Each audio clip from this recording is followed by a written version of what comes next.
Hello everyone, welcome to Texture Math. आज के session में हम एंगुलर के कंट्रोल वैल्यू एक्सेसर से रिलेटेड एक टॉपिक कवर करेंगे, जिसमें हम बात करेंगे कि कैसे रजिस्टर ऑन चेंज और रजिस्टर ऑन टच वर्क करता है। ठीक है, तो इस सेशन में वही एग्जांपल मैंने यहाँ प्रिपेयर किया हुआ है और पूरा एग्जांपल इस तरह से प्रिपेयर किया है कि इनफैक्ट अगर आप कोई एग्ज़ाम या इंटरव्यूज़ के लिए भी प्रिपेयर कर रहे हैं तो आपको यहाँ पे मैंने प्रॉपर्ली कमेंट्स मेंशन करे हैं जो आपको हेल्प करेंगे इन टॉपिक्स को अच्छे से रिवाइज करने में। ठीक है, तो सेशन हम शुरू करेंगे। एंड में हम पूरा ये डिस्कस कर चुके होंगे कि कैसे रजिस्टर ऑन चेंज वर्क करता है, रजिस्टर ऑन टच वर्क करता है। बट सेशन शुरू करने से पहले जस्ट एक रिकमेंडेशन है कि अगर अभी तक आप लोगों ने पहले वाले सेशंस नहीं देखे हैं तो आप पहले उनको देख सकते हो, क्योंकि जो पूरी प्लेलिस्ट है एक प्रॉपर सीक्वेंस और सिंक में है। तो अगर आप उसको सीक्वेंशियली फॉलो करोगे तो और भी ज़्यादा ईजी रहेगा आप लोगों के लिए ऑन गोइंग टॉपिक को समझना और उसको इम्प्लीमेंट करना, क्योंकि अभी के लिए हमारी मेन प्रायोरिटी है कि कैसे हम रजिस्टर ऑन चेंज और रजिस्टर ऑन टच को समझें। बट उससे पहले पता होना चाहिए कंट्रोल वैल्यू एक्सेसर क्या होता है, कैसे क्रिएट होता है ना। अगर ये आइडिया होगा तो बहुत ईजी वे में आप चीज़ों को समझ पाओगे। और इसको सिक्वेंशियली देखने के लिए आप लोग टेक्सचर में डिजिटल कोर्स बुक को भी रेफर कर सकते हो, जो फ्रीली अवेलेबल है आपके डिस्क्रिप्शन बॉक्स में। वहाँ पे आपको मोर देन 3400 प्लस रिसोर्सेज मिलेंगे जो अवेलेबल है हिंदी और इंग्लिश दोनों लैंग्वेजेस के अंदर। ठीक है, तो विदाउट एनी लैंग्वेज बैरियर आप उस चीज़ को समझ सकते हैं। ओके, तो अभी हम स्टार्ट करते हैं।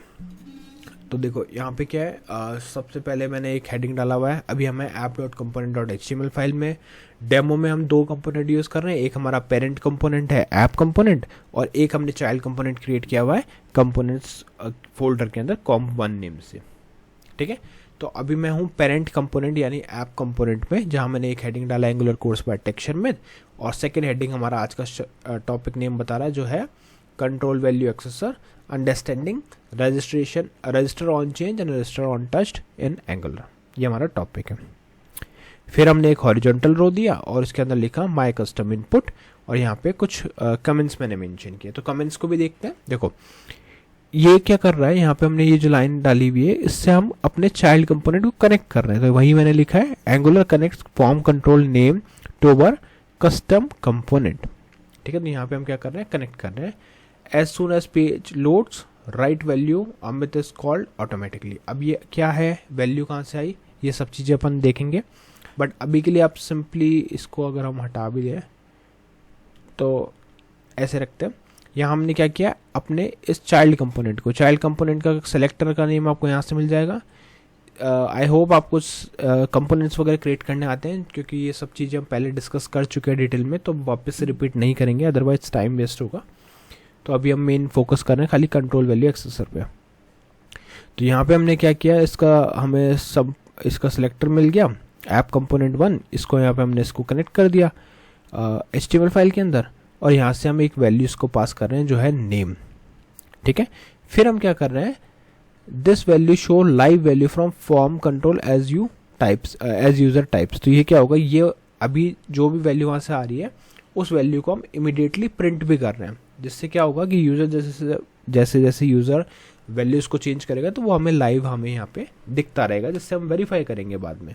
राइट, तो सिंपल हमने क्या किया, एक पेरेंट कंपोनेंट से एक चाइल्ड कंपोनेंट को कनेक्ट किया और वहाँ पे हमने ये नेम वाली वैल्यू को पास ऑन किया।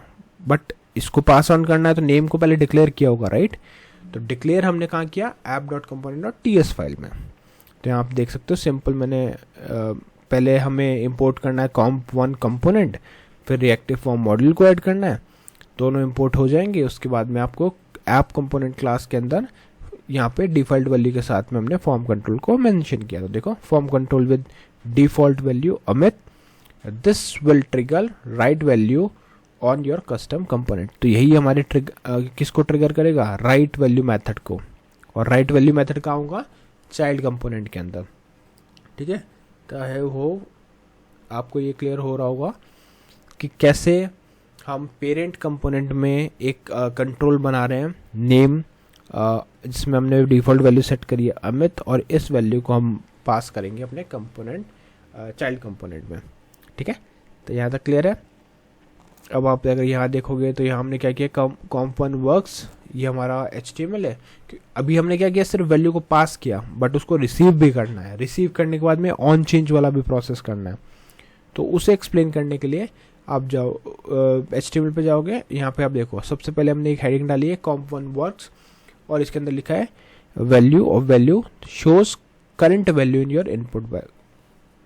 ठीक है, तो जो भी करंट वैल्यू होगी वो यहाँ पे हमें शो होगी।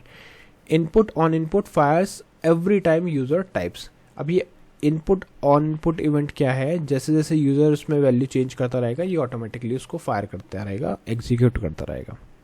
ठीक है, अब comp1.component.ts में क्या कोड लिखा है वो समझना बहुत इंपॉर्टेंट है, क्योंकि वहाँ पे ही आप अपने कंपोनेंट को बता रहे हो, एंगुलर को बता रहे हो कि यहाँ पे हम वैल्यू को रिसीव करेंगे और उसके चेंजेस को ट्रैक करेंगे। तो यहाँ पे सबसे पहले आपको ये चीज़ मेंशन करनी है। यहाँ हम क्या कर रहे हैं, step 1 register this component as a form control. मतलब अब हम एंगुलर को बता रहे हैं कि ये हमारा फॉर्म कंट्रोल एक्सेप्ट करेगा। Without this line Angular will never talk to this component. ठीक है, अगर आपने ये मेंशन नहीं किया तो एंगुलर इस कंपोनेंट को से बात नहीं करेगा, कम्युनिकेट नहीं करेगा। फिर हमने ये 3 लाइन लिखी है, एक provide ng value accessor, use existing, forward drive comp1 component. ये क्या कर रहा है, बस पॉइंट कर रहा है कि हमारा कंपोनेंट कौन सा है, और ng वैल्यू एक्सेसर से हमने जस्ट ये बता दिया। तो आपको कमेंट से क्लियर हो जाएगा कि यहाँ हमने रजिस्टर किया इसको इस कंपोनेंट को एज ए फॉर्म कंट्रोल। ठीक है, मल्टी ट्रू हमने मेंशन किया, जिसका मीनिंग है कि मल्टीपल यहाँ पे चीज़ें डिक्लेयर हो सकती है। फिर क्लास कंपोनेंट में हमने क्या किया, सबसे पहले एक वैल्यू बनाया। ये क्या कर रहा है, ये होल्ड कर रहा है आपके करंट वैल्यू को। जो भी करंट वैल्यू आपके बॉक्स में रहेगी, इनपुट बॉक्स में, वो यहाँ पे आपको उसको होल्ड करेगा। ठीक है, then this will hold Angular's function, we will call it when the user types. और ठीक है, तो ये एक जो मेथड है ना, ये एक एंगुलर के फंक्शन को होल्ड कर रहा है ऑन चेंज, और ये तब कॉल होगा, we will call this when user change something और टाइप समथिंग। ठीक है, अभी के लिए ब्लैंक है, और इसको मतलब फिलअप कैसे होगा, रजिस्टर ऑन चेंज के थ्रू। तो आपको ये ऑन चेंज लिखना है, वैल्यू ऑफ एनी लिखना है, और फिर स्टेप 2 देखते हैं।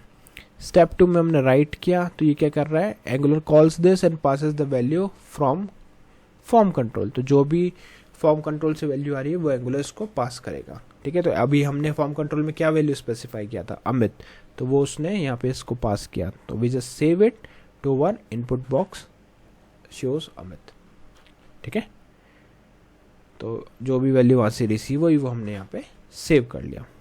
स्टेप 3 में क्या कर रहे हैं हम, एंगुलर कॉल करेगा, ये देखो, Angular calls this once and gives us its own function. We save that function in onChange. Later when user types we will call this saved function. तो यहाँ हम कौन सा फंक्शन कॉल कर रहे हैं, this dot onChange फंक्शन। ठीक है, तो ये onChange फंक्शन क्या होगा, जैसे हम यहाँ पे कोई भी यूजर ने चेंज किया तो वो इस मेथड को हम कॉल कर देंगे। Similarly Angular calls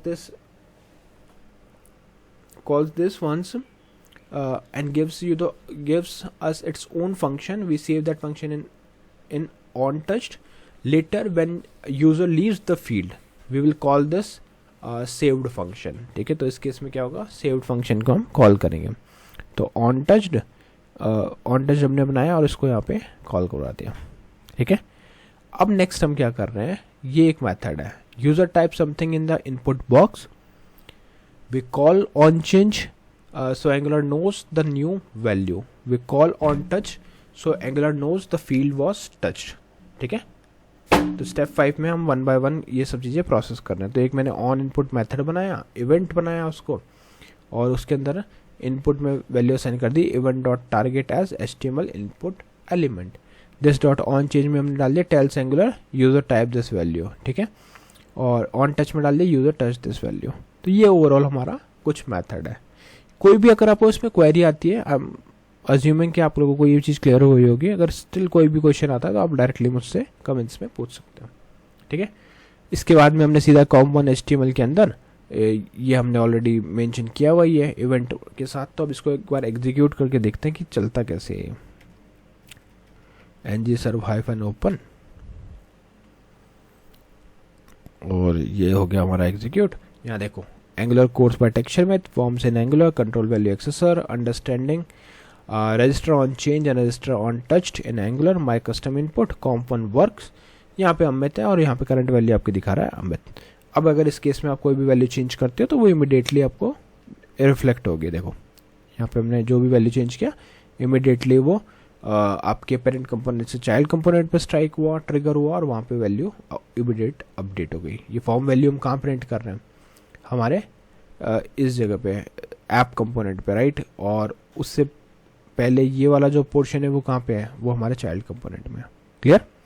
तो आई होप आज का ये पूरा सेशन क्लियर हुआ कि कैसे एनजी ऑन चेंज और रजिस्टर ऑन टच वर्क कर रहा है। नेक्स्ट सेशन में हम बाकी टॉपिक डिस्कस करेंगे। So thank you for watching texture में।